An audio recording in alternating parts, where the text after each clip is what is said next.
Hi friends, host Eric here. Host Talking with Fan People. I'm here with the Arch Admin, Josh, and Ukraine Elaine. And I want to read this, and Ken. I want to read this italicized part out loud.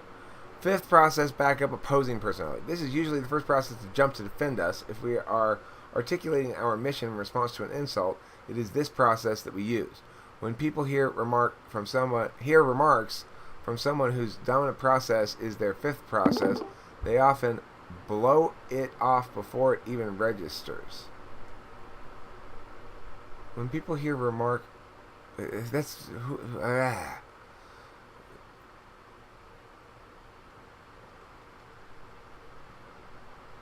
when someone is using this process a lot, we get frustrated and think this is so dumb, pointless. Sixth process, discovery, which syntax. One aspect of this auxiliary process is very good at taking care of other people, but not very helpful at taking care of yourself.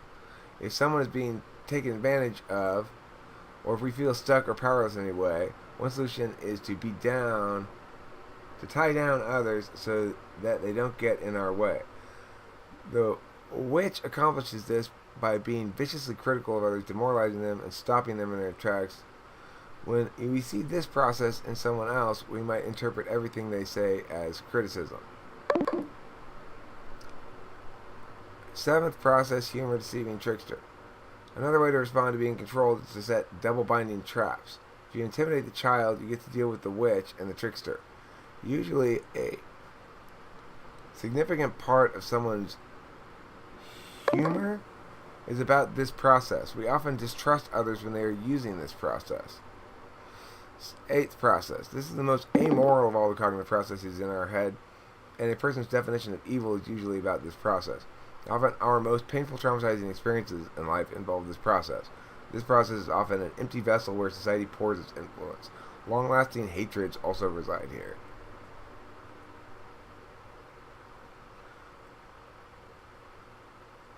Most uses of this process are either awkward and painful or completely phony and banal. If two people trigger the eighth process in each other, they often bring out the worst in each other. So, if you trigger SE in me, and I trigger your eighth function, who brings out the worst in me and I in they? Oh, ESTPs do. So in other words, they bring out SE in me, and I bring out NE in them, and we fucking hate each other. Okay, so let's talk about that by next looking at this other document here. So I call Bebee's description of the fifth function anti-hero because that seems like a good name to it for me, better than any of the ones he just provided. But I want to say, I think what he said there about 5 jumping in when you're responding to an insult or something is probably right on the money. Now,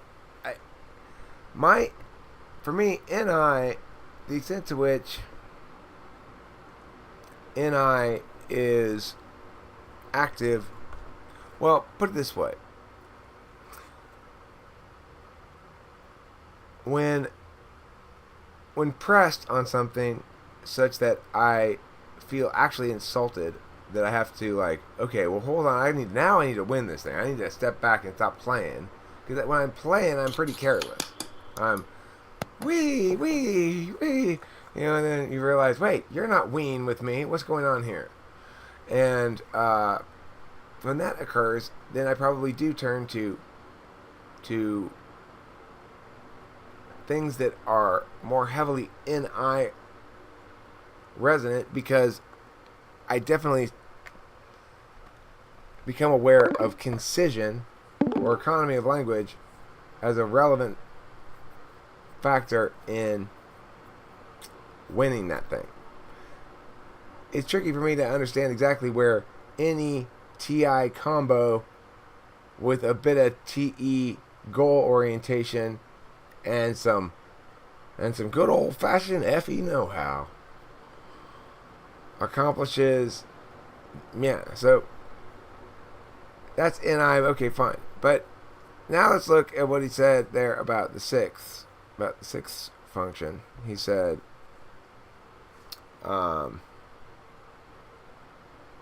it's very good at taking care of other people, but not good at taking care of yourself. Spot on the money. Right on the money. I think for me, with TE, it's not good at using it for myself. I'm good at using it for other people. I'm good at helping Kimberly have TE. Or benefit from somebody around having at least some TE. You know, I'm very good at making sure that she benefits from the fact that I have better TE than she has, because that's the sort of FE juice I like. That's the particular flavor of FE citrus that I enjoy. It's Tangelo. I yearn for a tall, rich, frothy glass of Tangelo juice. So, anyway,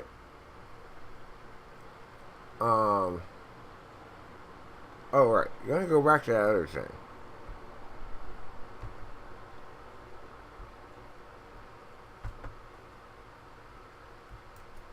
Alright, now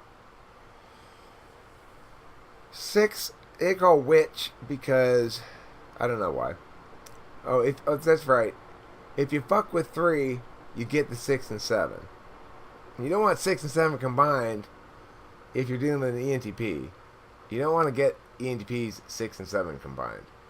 That's them doing meaningful work against your feelings. The 7, they say, is what most of our humor is about. Bebee says, I like that a lot. As an observation, I think is right on the money. Most of my humor is about feelings. And then the last one, 8, the demon, is because it's amoral. It's that thing that he said there was so... I never read this thing until I just read it right there on video. Very, very fucking bright, you know, it's super bright. And choked me up a little bit. Let's look at it again. It says for the 8th, often our most painful, traumatizing experiences in life involve this process. True for me. This process is often an empty vessel where society pours its influence. True. I reject social mores without even thinking about it. I don't reject them even.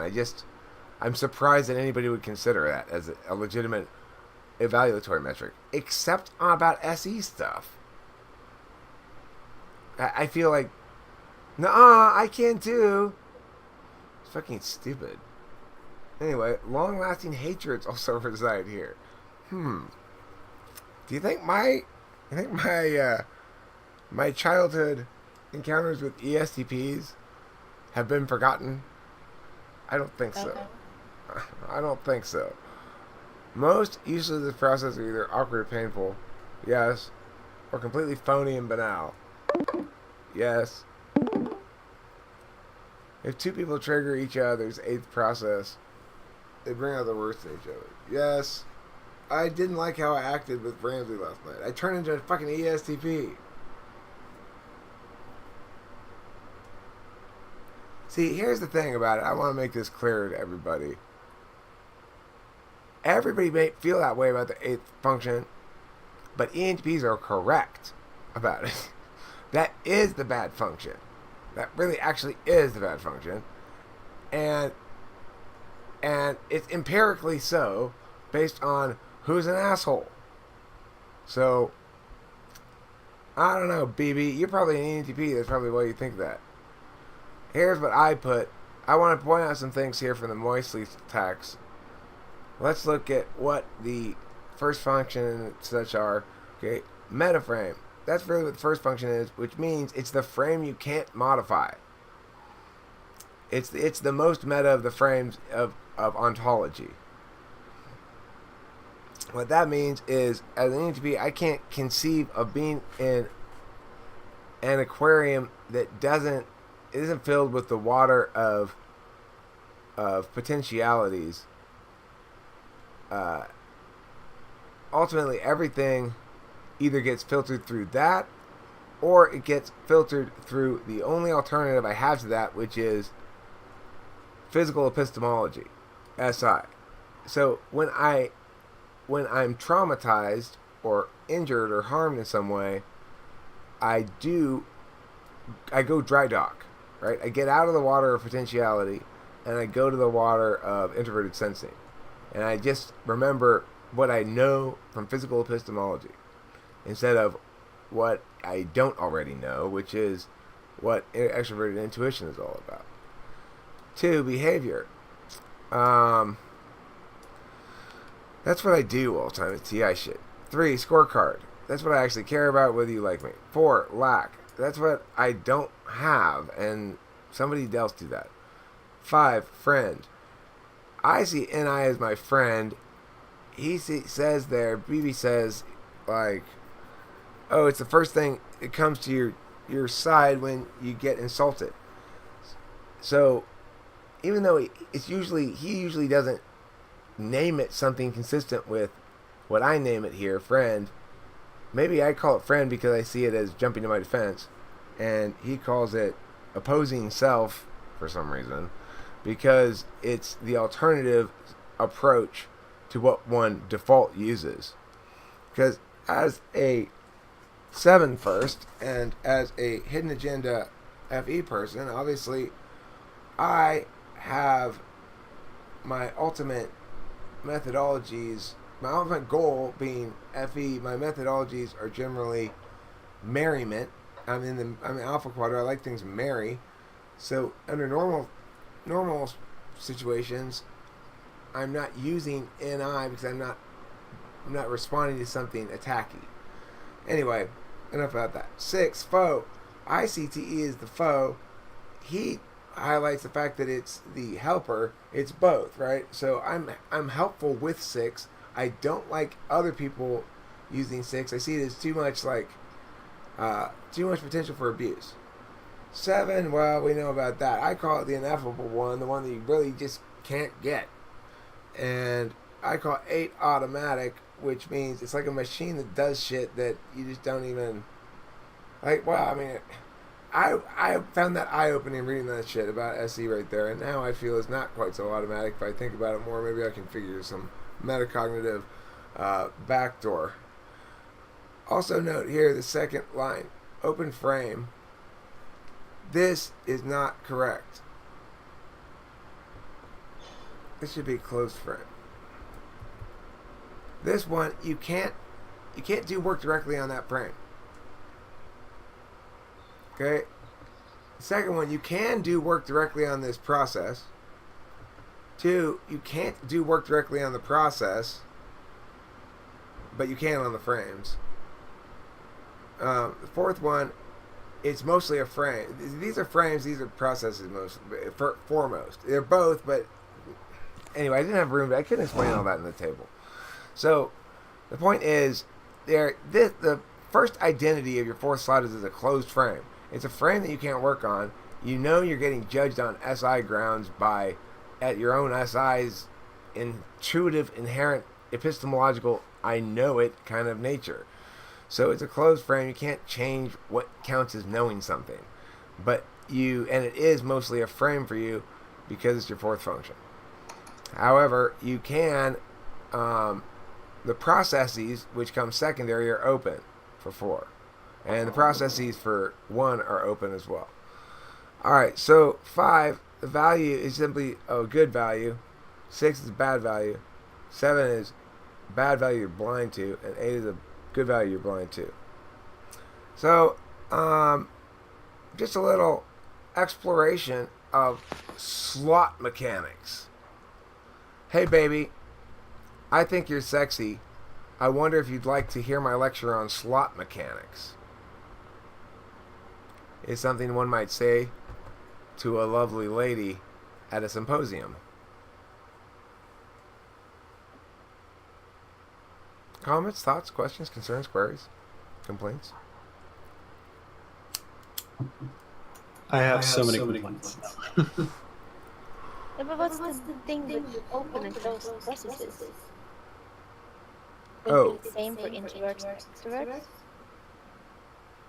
well, I'm, I I don't know the answer to that question. I haven't thought it all out yet, but I've got. Look, it goes like this. The open process means that um, it's first and foremost something that I'm using real time, and I'm not concerned about how it's operating so much on a on an instantiated as time objects and then run through some relative judging function process. I'm not concerned about status reports that persist from TI. So as a consequence, I can work on the process isn't tethered to its own need to stay put. And I can choose to use TI in different ways, and I can choose to meta about using TI. And it's not a frame first, it's a frame second, which means being TI sound doesn't have any persistent meaning. That's why it's not a frame, it's a process. What if second slot is FI? Second slot FI would also be an open process. Same thing. It's just saying that that you're gonna use that your conclusions are temporary within the process itself until you render them meaningful by first of all, of course, you render meaningful by seeing what part of the TI do they float in. I'm sorry, if you're FI second, NE first, what part of the NE do they float in, and then you link it to your third slot, TE, and you go relate to a goal, and then all of a sudden you've got yourself a purposeful act of cognition. Alright, and then these ones over on the backside are pretty simple. It just, you think of NI. I think of NI as a good thing. I think of TE as a bad thing. I think of FI as I don't know. Just be like, I don't know. Just question mark, right? Just mystery time. And I said blind good. Like, I guess that's wrong. It's just neutral.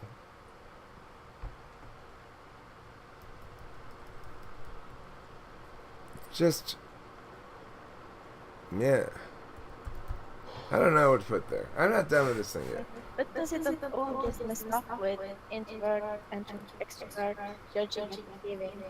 I think it's more relevant whether you have a judging and perceiving function first than it is whether you are an introvert or not.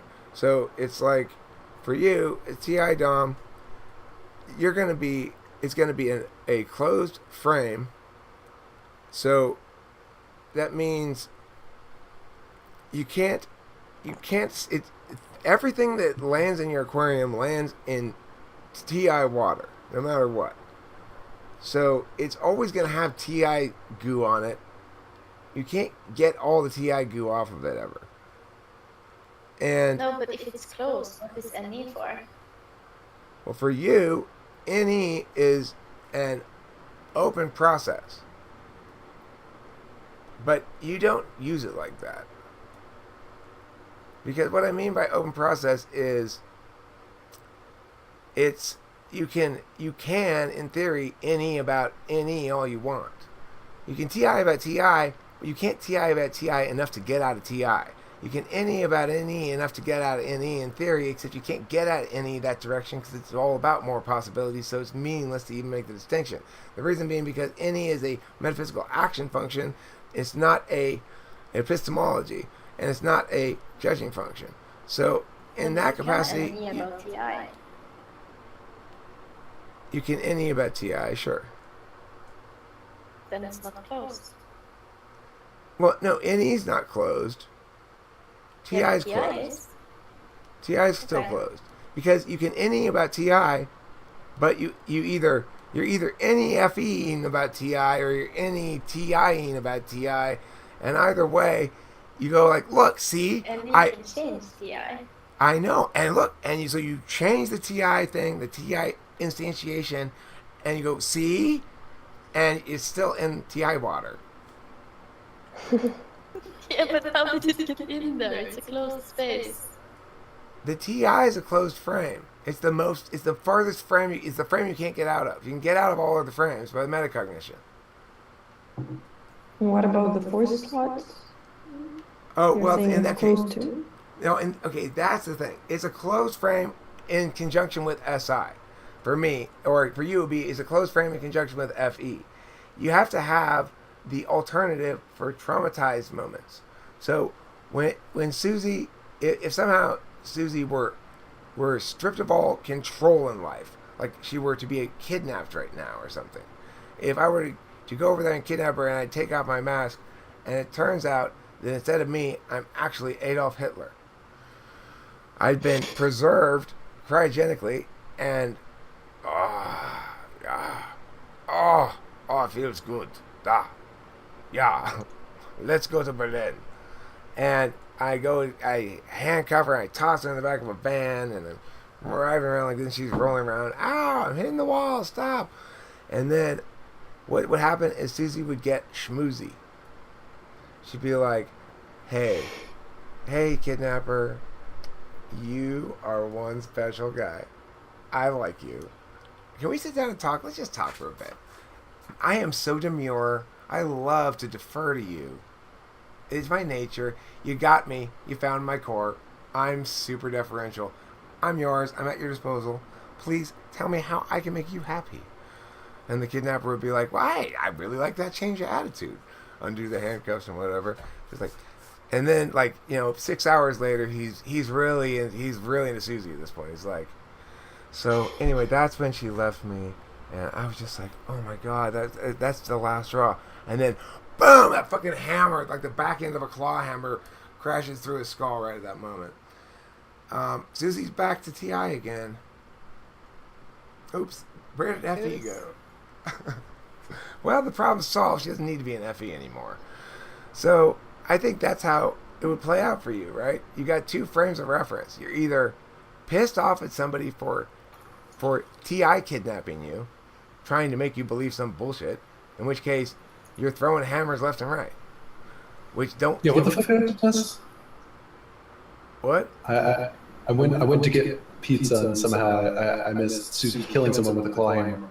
Right, well, it's because... See, what? It's how you transition back from FE to TI, Ken. I thought I heard something about Hitler. Well, I was Hitler, it turned out. I tricked her. I went to kidnap her. See, she let me in because she's like, oh my god, it's host Eric. And then when I got in, I took a mask off. Turns out I was Hitler. I'd been cryogenically preserved. I took Susie back to Berlin with me. But she schmoozed me into untying her and shit. And then I was starting to tell her about all my problems. And she was listening attentively. And then I looked away for a second and she hit me in the head with a claw hammer. The back end of it. That's what made it gruesome. And I was like, ow, my brain. And then I died. I spent so much having that cryogenically preserved. Were my last words. The point being... Third voice function closed? Yeah. So in a sense that you just transition from a closed system pretending to... No, I'm saying that the closed frame has the alternative, which is dry dock. So you're in the water of TI all the time, unless you get a hole in the boat, in which case you pull it out of the water, and then the air is your fourth function, FE. For me, that's for Susie. For you, it would be you're in the water of NI, metaphysical epistemology, metaphysical knowledge, okay? And then when you get a hole in your boat, you go play football or something. Or you're like, fuck it, I'm going out and getting drunk and getting laid tonight. I've had enough of this truth shit. I'm going to go make some shit happen. I feel traumatized.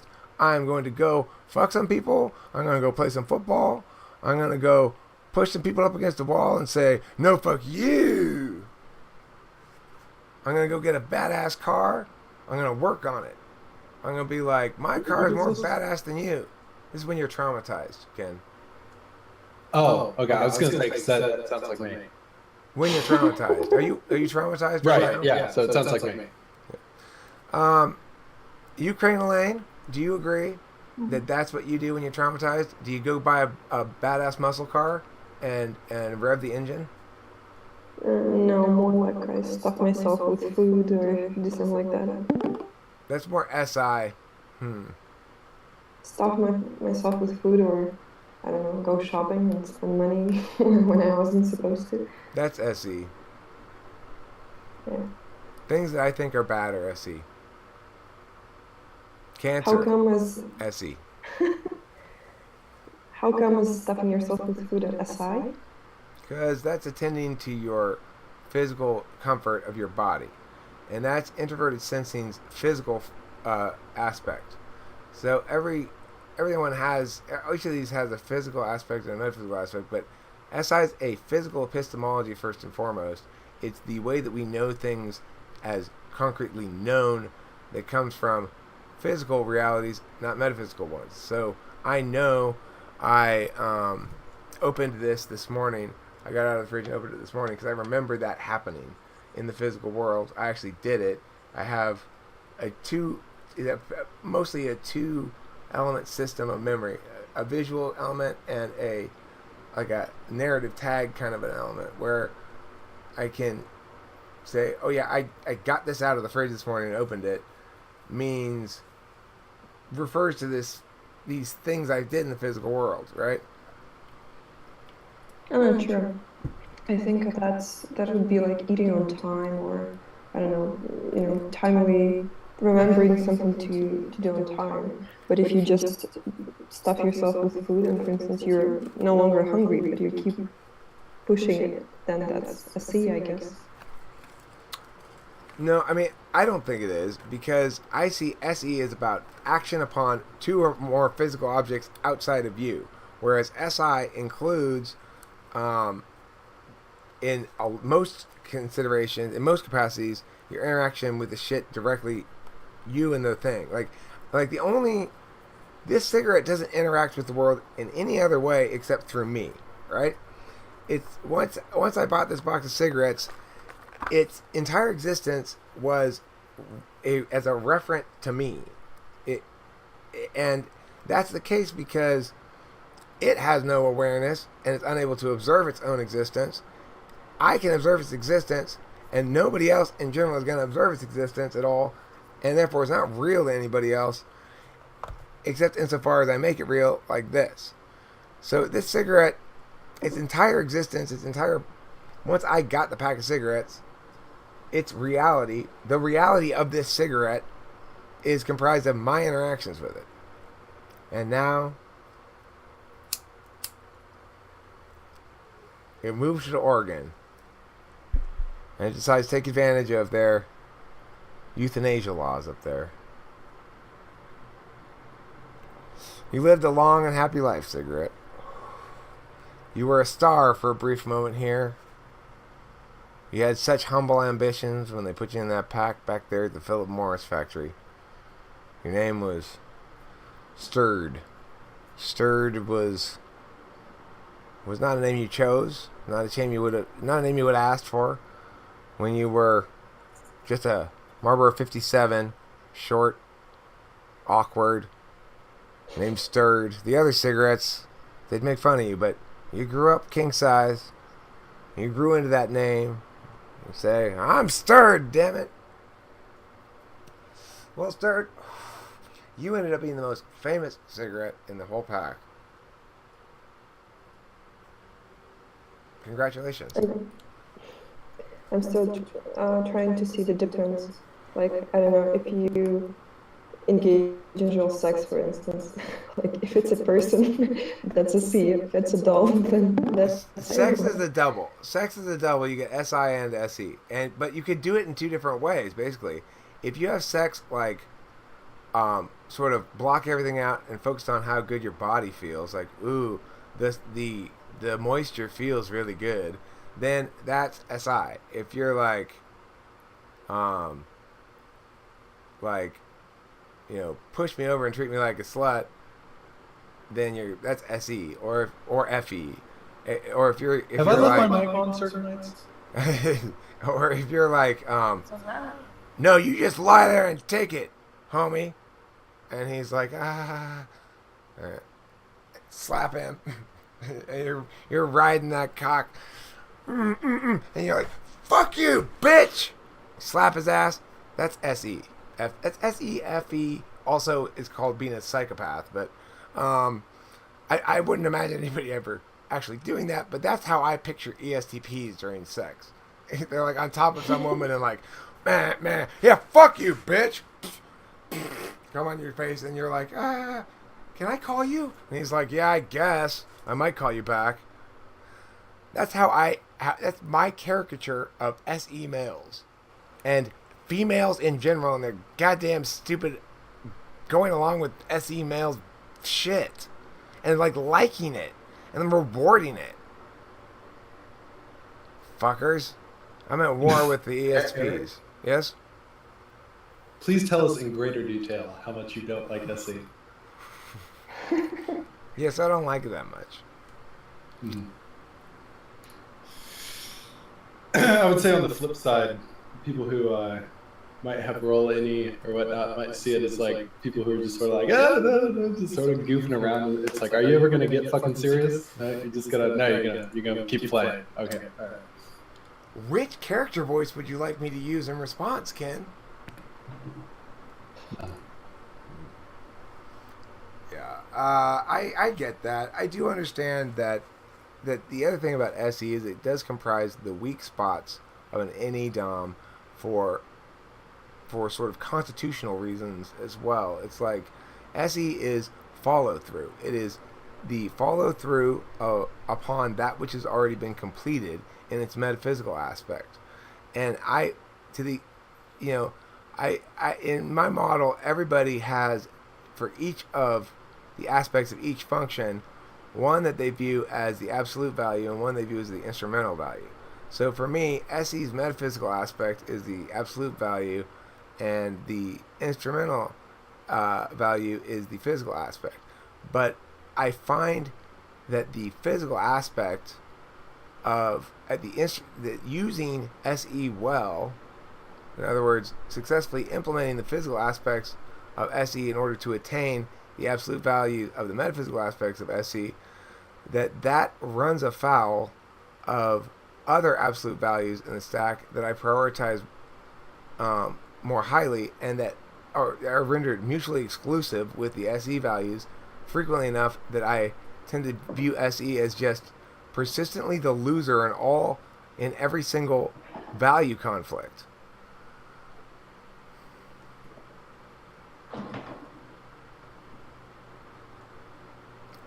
And the thing is, it runs afoul of the absolute value of my meta frame, which is potentiality. Because SE is following through on what's already been decided. That means no more talking about it, no more deciding about it, no more keeping it in conditionality land where time goes both directions and we can undo and try it the other way without ever having done anything. We're gonna actually do it now, and then no more. We're gonna collapse potentialities into realities. That is something that runs afoul of the absolute value of NE as my meta frame, which is metaphysical. The metaphysical aspect of NE as an absolute value, and the physical aspect of NE as instrumental best and largely unvalued. It also works out that for me with NE, the physical aspect is more play, and the metaphysical aspect is more purposeful. So when I'm really playing any physical aspect, what I'm doing is I'm walking around looking for cool little rocks and little pieces of metal in the alley and stuff. That's physical NE. And then I'm thinking to myself stuff like, I go home and I know I'm going to put it in this little bottle that I have where I put my cool little things. And then I start thinking maybe like, oh, well, I should start thinking about maybe making layers of different kinds of cool little things in the bottle. Or I think maybe, oh, well, I could glue them together and then break the bottle and it would retain the shape of the bottle. That's me doing physical aspect any real time when I'm walking down the alley. It has abstract components to it, but it's physical in the sense that I'm playing, and it's not a big value at all, absolutely, that I retain those particular potentialities. In fact, that runs counter to the absolute value of retaining potentialities in general. And so that's why SE, it runs afoul fundamentally of my metaframe's absolute value, and thus it can't get along with me.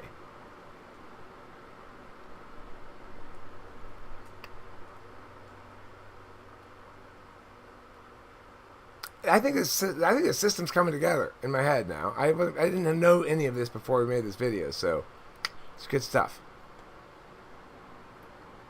Thanks for watching. I'm wondering Oh, go ahead. Sorry.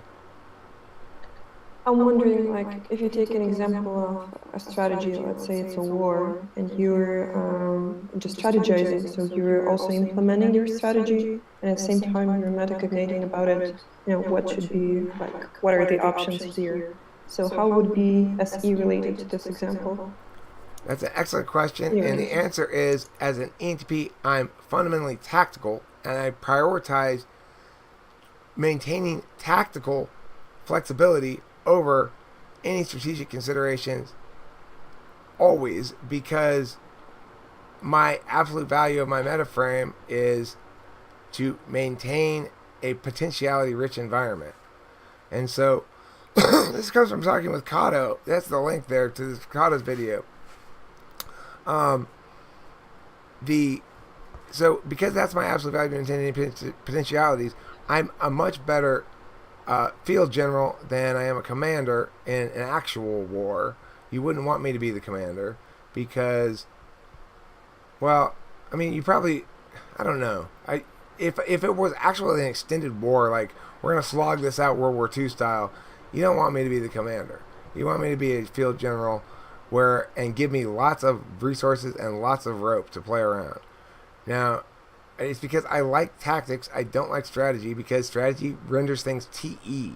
TE cooperates a lot with SE insofar as TE says, here's a more efficient way to have a decided course of action that you SE follow through on.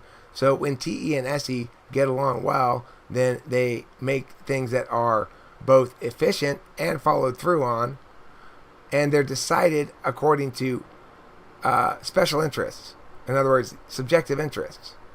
And that runs afoul of the NTP paradigm, which says, no, let's not decide conclusions on particular interests at all. Let's not collapse to causality, especially not according to special interests, because once you make things caused, then you can no longer then they lose their relevancy as conclusions. So we might conclude to do something. It's relevancy that's a conclusion. It's very relevant that we've concluded to do that until we actually do it, at which point our conclusions about what we ought to do are irrelevant. It's no longer meaningful in the conditionality realm because it's actually happened. We can go back and say, well, if we had done it this way, blah, blah, blah, but that's a waste of time. So, because of that, you've got SE that is following through on stuff that's been decided. In an ESTP, it's been decided on conditionality grounds. But because they're an SE DOM, conditionality itself floats in the water of following through on shit. So it's almost like they lock behind them the what's supposed to be untethered time object referent points. So, in other words, you're supposed to be able to move those around with TI. You're supposed to go like, well, this would be consistent with this other thing that I tentatively or I'm forgetting a word, but contingently or something have affirmed. So, okay, I'm temporarily, for the time being, affirming this conclusion, and then I'm checking new shit out against these conclusions. Well, the problem with an ESTP, they're checking new shit out against conclusions that have been rendered caused. So they're no longer open to being moved back here. Things have to be consistent with what they've already done, not with what they've already concluded. Because I can change what I've already concluded, but I can't change what I've already done. And if I'm forcing TE to be subservient to a framework of that which has been done, or that which has been decided, then I am I'm a nightmarishly effective executor of stupidity. Of my own personal history of bad ideas. I'm excellent at consistently executing my own pattern of bad ideas. It's terrible. That's why ESTPs suck ass. It seems to be a theme recently. We keep coming back to it. We do. You guys need to stop pushing me back to talking about these SE people and how much ESTPs suck ass. I'm trying to make friends with them. I'm trying to cozy up to them, but you guys loathe them so much that you just keep dragging the conversation back there. Anywho, I have a secret agenda of finding out if I'm compatible. What is your hidden agenda? Let's see. You are an INFJ, so your hidden agenda is to be healthy and to have a consistent identity over time, and to be sure that you know where your next everything is coming from. That would be SI. You're talking about relative consistency. Oh, okay. Wait. No, I'm sorry. You're right. You would be TI. Oh yeah, TI. Oh yeah, your TI hidden agenda. Oh yeah, that's why I like you guys so much. Because in the moment, because this is the thing, you are metaphysically, you have the metaphysical aspect of TI as the absolute value. You don't prioritize or value TI in the real-time application of it. In other words, you'll get fussy about bad FE, even if it's good TI, because you think, look, you can keep the good TI without adding all the shitty FE. So as a consequence, you don't really have a leg to stand on here to say that it's not appropriate for me to focus on the FE, because after all, you're not making your TI any more effective at all. Not that I care about effectiveness because I'm an INFJ, but still, what we do have to look at are two sets of data here. You can look at the consistency within the reasoning, you can look at consistency with perceptual concerns. Why not have both? You're such a smart guy. Why are you applying this intelligence in such an FE clumsy way when you're just not at the optimal Eric you could be if you just did the same TI shit with your schmoozy FE instead of with your bruising shitty FE Eric? Then you'd really have something there. And I wouldn't sit here and silently think all this and not tell it to you.